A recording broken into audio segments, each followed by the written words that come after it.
Coming up on SUTV, we'll tell you about SU's Campus Rec Day. And we'll let you know who the graduation speaker is. Stay tuned.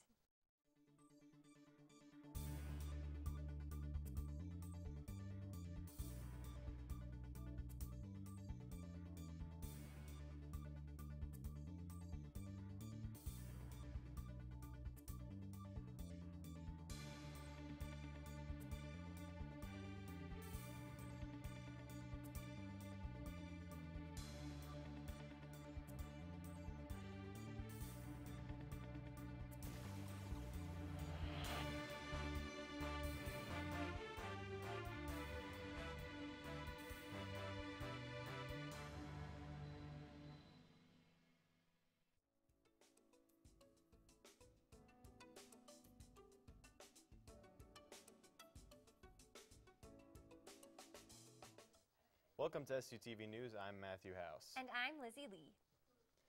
A Cedar City local is speaking in commencement this year. SU announced on Tuesday that SU alumni and real estate broker Ann Levitt will be the graduation keynote speaker.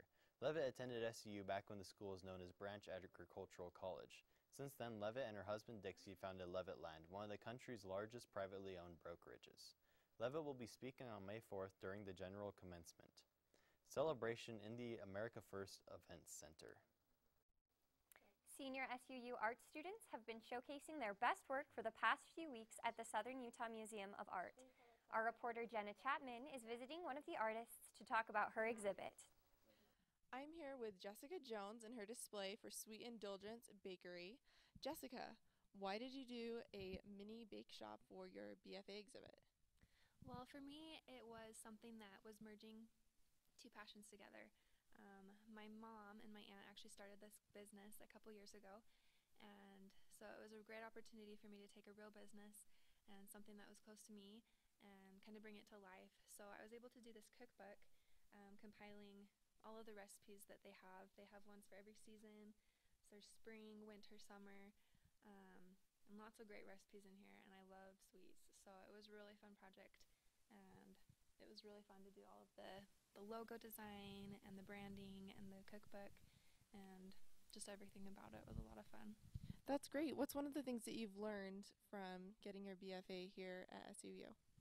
Well, one thing that I've learned is just how diverse the graphic design field is.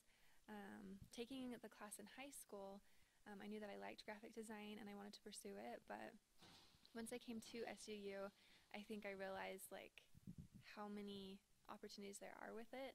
There's branding, and there's publication design, there's web design, there's packaging design. Everything around you involves some type of graphic design. So learning from my different professors, it really opened a lot of doors, and they're all amazing. They all have different talents. They all have different focuses that they teach, and it's great that they're artists as well, and they inspire the students to find their niche and their talents as well.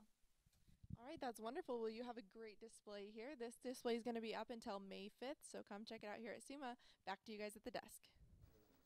This week's nice weather is frustrating Student Programming Board's members who had to reschedule an event last week.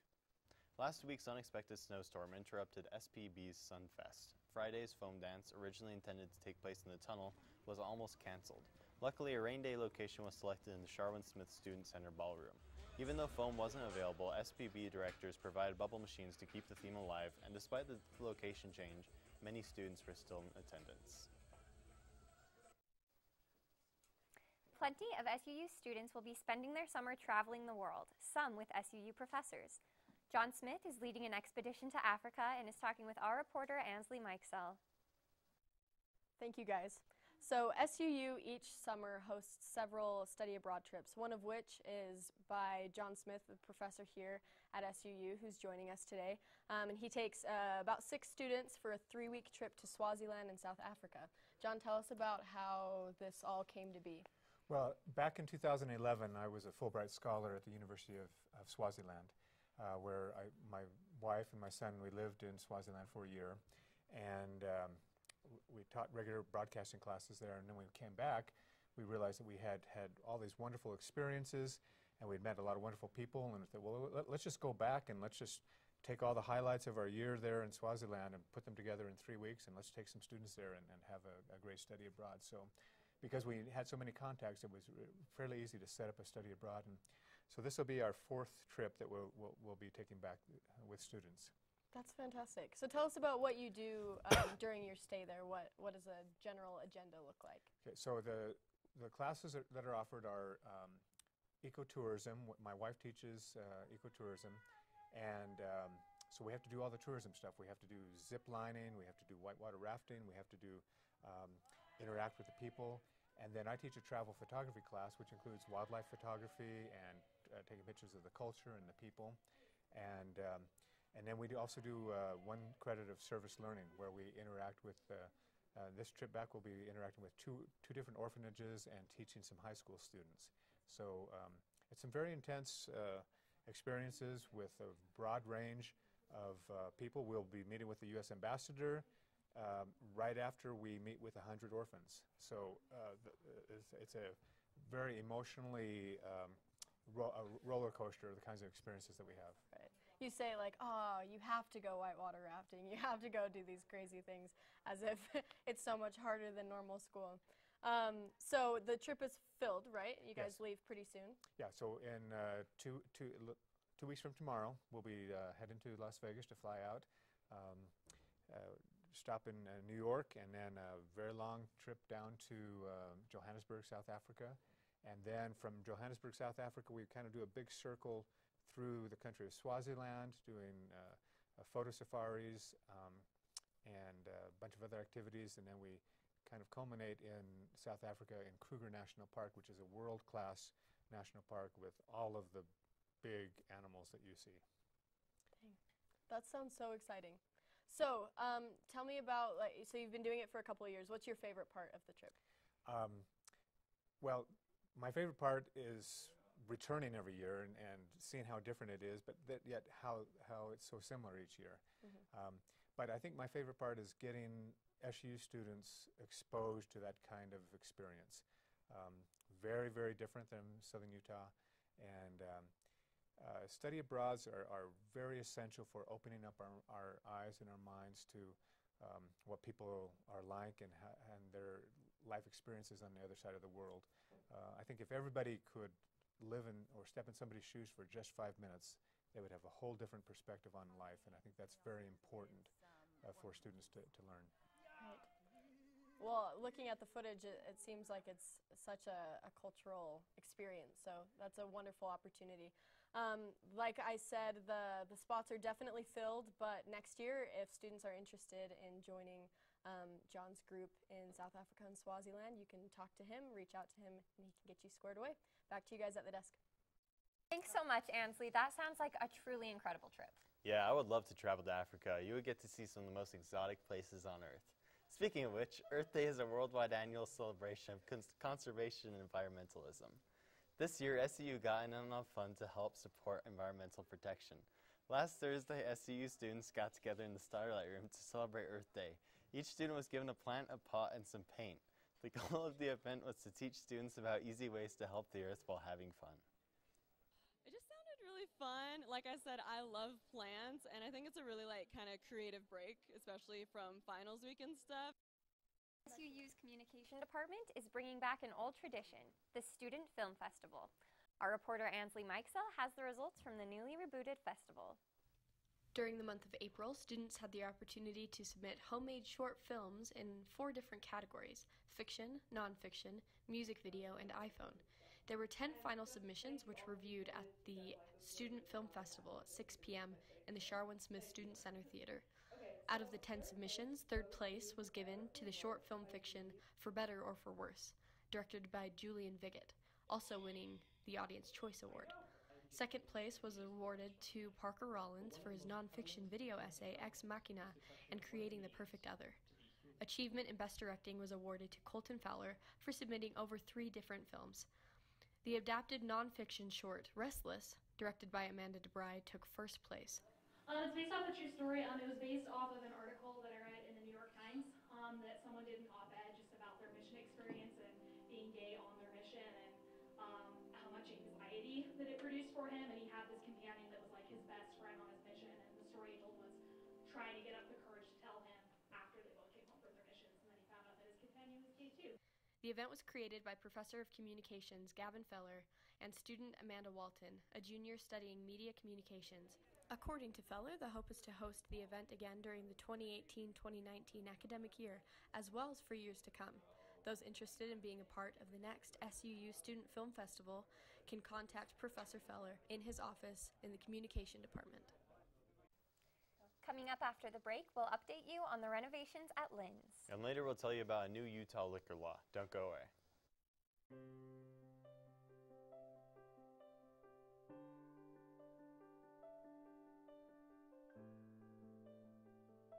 At what age is the color that your skin was meant to be no longer beautiful?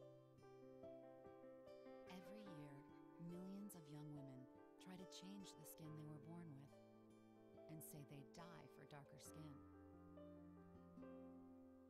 Sadly, some actually do. Melanoma is the second most common cancer in teens and young adults 15 to 29. And one person dies from melanoma every hour. It's time. Change your thinking, not your skin. Stop tanning. Learn more at spotskincancer.org. A message from the American Academy of Dermatology.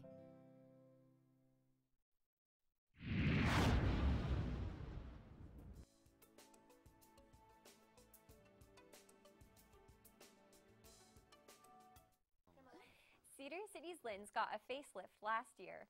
Our reporter Kate Higby went to see how the grocery store is liking the changes. Hi, this is Kate Higby reporting for SUTVNews, and here I'm at Lynn's with Jan McIntyre, the Assistant Store Director. Lynn's recently went through a store renovation, which took about 6 months to complete, and the renovations went through August 2016 to February 2017, and we're here with Jan to talk about some of the differences and changes that we've seen since the renovation. Now, Jan, first and foremost, what's the biggest change that you've seen? Well, we were able to employ almost 200 employees now, whereas before we were employing around 120. Percent in sales increase is over 13%, even after a year into the renovation. We have different products that we now sell. Starbucks has been huge. We've got a lot of guests who love Starbucks, and so Starbucks has been our #1 improvement, I believe. Others have been fresh-made sushi that's made daily in our store. We also have in our deli area a hot bar and a salad bar that are fresh daily. We have an expanded organic section in our produce, and then of course America First Credit Union has joined us, and it's been a great addition to our store. Okay, great. So as we talked about the employees and the store itself, now what are the guests' reactions or guest percentages even? What has changed as far as that goes? So we went from, well, we are increased in guest count 130 to 300 guests per day, which has stayed constant and steady. We ended our Q1 of this year with over a 13% increase, so it's been very profitable for us. Wow, that's great.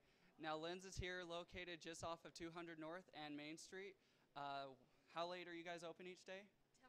Till midnight. So if you're having those late night munchie runs, then you can come here and get them. Come grab some of that fresh sushi. This has been Kate Higby reporting for SUTVNews. Back to you guys at the desk. Cedar City is preparing to welcome a new concert series this summer. Southern Utah University's Executive Director of Community and Academic Enrichment, Melinda Thorpe, is working with members of the community to enhance Cedar City's nightlife through live music, local art, and food vendors from the area. This event has drawn support from several local organizations, including IG Winery, SUMA, and the Cedar City Downtown Historic District Committee. Thorpe hopes an event like this will draw members of the community together and showcase the work of local artists and restaurateurs. It really truly is going to take our community in its entirety to make this type of event really work. And we want anyone who's interested in live music, anyone who's interested in serving as a food vendor or a street performer or an artist to get in touch with us and become part of the team. One of the world's most famous outdoor enthusiasts is being honored with a star on the Hollywood Walk of Fame. Animal Planet star Steve Irwin, aka the Crocodile Hunter, was known for his exciting confrontations with wild animals. Irwin was killed in 2006 after being stung by a stingray, causing a heart attack. Today, his legacy is being officially cemented on the Hollywood Walk of Fame.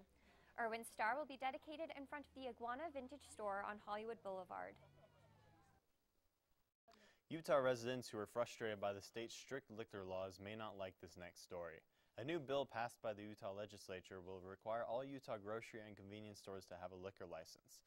The new off-premise beer licenses will subject the stores to new regulation from the Department of Alcoholic Beverage Control. Some other restrictions include limiting beer displays to only 2 areas in the store and warning signs indicating that people are purchasing an alcoholic beverage. The new law goes into effect in July. A Utah family doing some yard work stumbled upon a surprise: 16,000-year-old bones.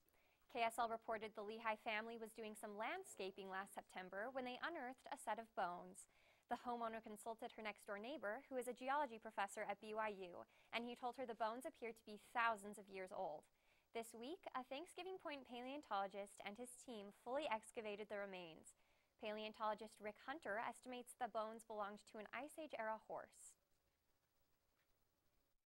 One of southern Utah's most popular hikes will be a little more regulated this summer.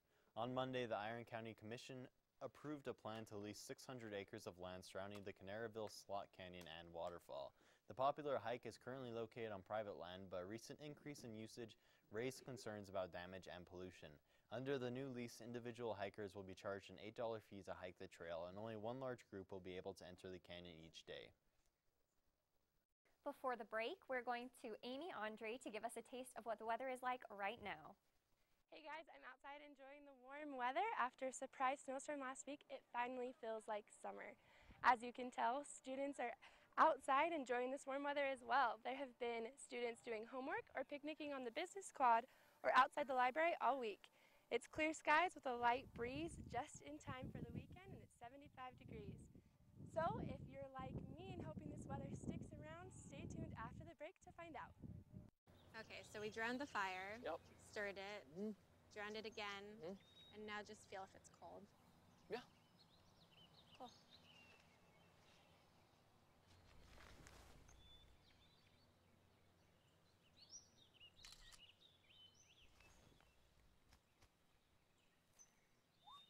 Smokey just gave me a bear hug. I know. I already posted it.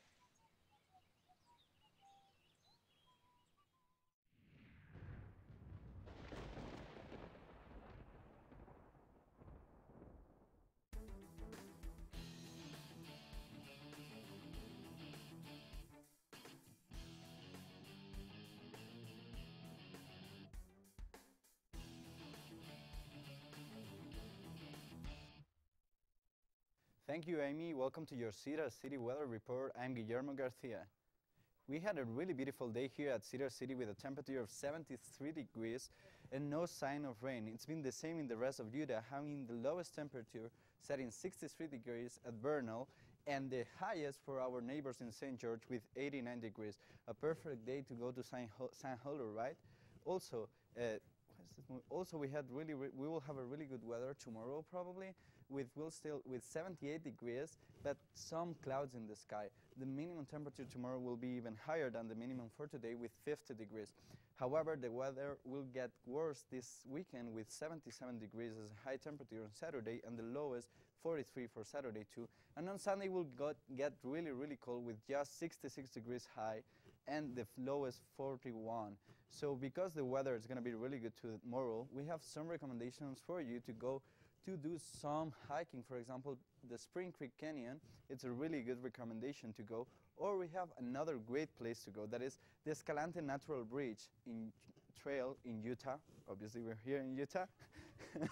And it's a really, really, really beautiful place. If you've never been there, I really recommend you to go. And the last recommendation of the week, the Red Reef Trails here near in Leeds. They told me that there's no water yet, but it's still a beautiful place to go. So that has been everything for today. Next, Colton Warren will give us the latest news on sports. Coming up on SUTV Sports, we got recaps of the NBA playoffs. Don't go anywhere.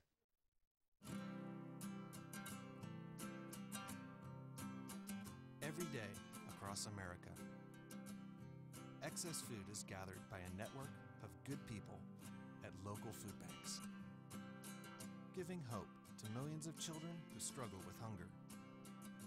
They've earned their wings, and you can too. Together, we can solve child hunger. Support Feeding America and your local food bank at feedingamerica.org.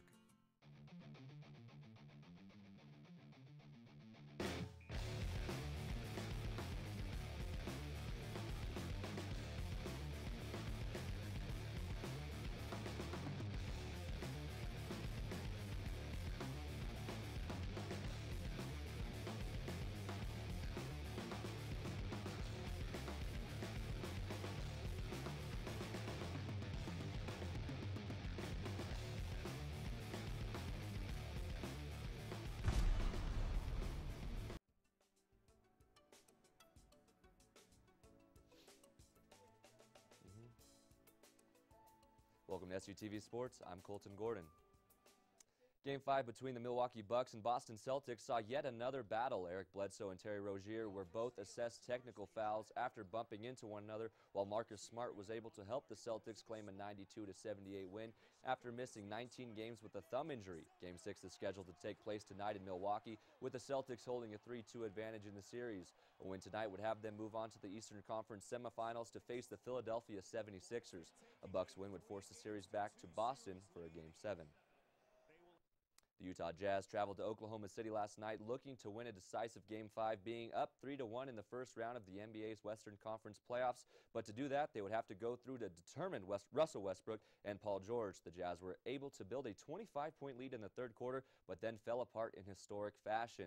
Here you're going to see Russell Westbrook catch fire with 45 points, 20 of them in the third quarter. This is early in the third. Here he pulls up from 3, and that one's going to be nothing but net. You can see Oklahoma City catching fire here. Same spot, Russell Westbrook again bottoms, and this is going to be the start of what would be a huge comeback. Paul George coming off a screen here. He goes right at Derek Favors and one off glass.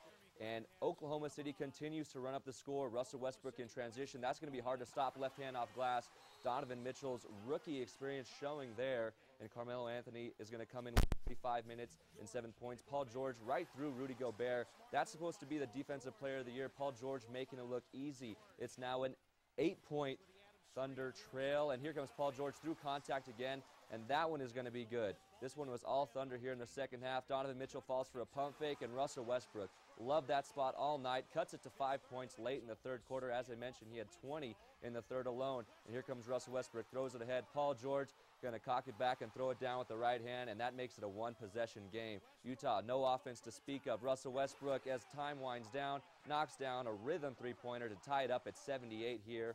Utah once again leading the series 3-1, and then in the fourth quarter it's going to be even more Russell Westbrook. That's just impossible to stop right there. And that's Oklahoma City's first lead for quite some time. Rudy Gobert had 30 minutes, 11 points, 10 rebounds, 5 fouls, and this was the fourth largest playoff comeback of all time. Paul George off a handoff there from Steven Adams, and Russell Westbrook. If he's going to hit that many threes, there's nothing the Jazz can do. The Jazz will now play their final home game of the series this Friday at 8:30. LeBron James and the Cleveland Cavaliers have been at an all-out war with Victor Oladipo, Lance Stevenson, and the Indiana Pacers in their first-round matchup in the Eastern Conference. Game 5 was played last night with the series tied at 2 games apiece and did not disappoint. This one was all LeBron James all night long. 44 points, 10 rebounds, 8 assists, and Victor Oladipo was held quiet. 12 points on 2 of 15 shooting, 12 rebounds, with Sabonis 22 points and 33 minutes, 8 of 12 shooting off the bench. The Cavs will now take a 3-2 series lead to Indiana at 6 p.m. as we now welcome in our reporter Taylor Webb, an NBA expert. Happy to have you here, man. Happy to be here. I know you've been keeping up with the NBA playoffs yourself. This first round has been super crazy, a lot of close games. I know you're a Russ fan, but let's talk first about that LeBron James dagger last night. I know you saw it a little bit after the game. What did you think of his performance? 44 points I think he had. It was an amazing performance, but you expect that from LeBron James. 3-1 going in, you know he has to get a win. 3-2, my fault. 3-2 going in. he's getting a win. So I wasn't surprised by that at all. How about that block on the other end there? Was that a goaltend on Yes. Victor Oladipo? Yes, that's a goaltend for sure. It hit the backboard first. Whenever you hit the backboard first and then hit it, it's always a goaltend. So that's a bad corner run spot. And then we saw the Sixers close out the Heat just a few days ago. Dwayne Wade has now been bumped from what might be his last playoffs. What do you think about him making supposedly one more run at this thing? I'm sad to think about it because, I'm a D-Wade fanatic, but I'm definitely surprised to see them go out that early. And who do you think is the favorite right now? The Rockets have been having a little bit of trouble with the Timberwolves and the Warriors playing without Steph Curry still. Who do you think is coming out of the West? For sure, the Warriors. The Warriors going to beat the Rockets? For sure. You think all those games go into 7 games? Probably, but they have too much firepower. Too much firepower. That is a team to watch. After months of mapping and drawing the new George S. Eccles Sports Performance Center, it is now nearing completion. The center is located west of the J.D. and Alice C. Harris Center and Eccles Coliseum. The facility will feature over 9,000 square feet of functional sports performance space, including all new weight training equipment, dedicated areas for agility and cardiovascular training, and a full nutrition station. Student athletes are currently training in a 3,000 square foot weight room inside the Harris Center. Construction for the Sports Performance Center is scheduled to be completed in the next few months. That's all I've got for you today. We'll be right back after this.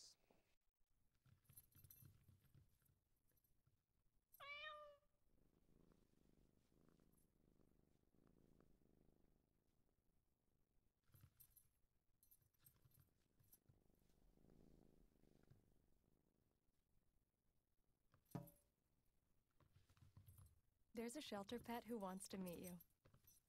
Meet one today. Visit theshelterpetproject.org. Adopt.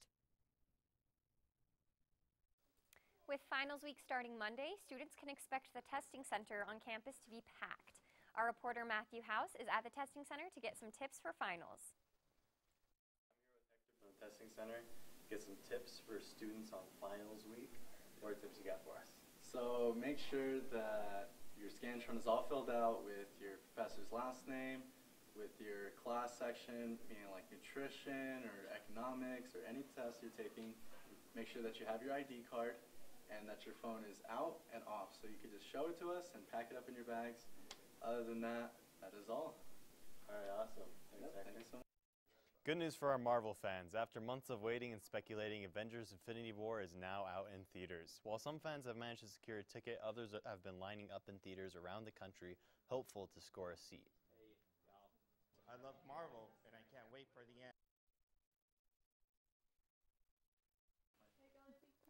The movie is expected to be one of the biggest of the year and estimated to break box office records in its first weekend. WebStressor posed as a legitimate tool for webmasters to assist with stress testing their servers in order to conceal their more nefarious tools which could be used to DDoS any website which did not have adequate protection.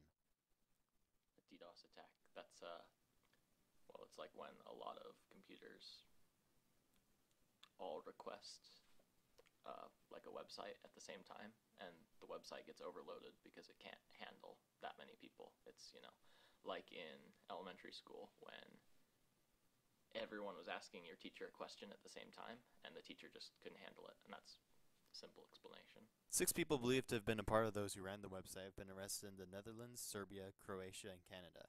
Computers have also been seized in the UK, Holland, and elsewhere.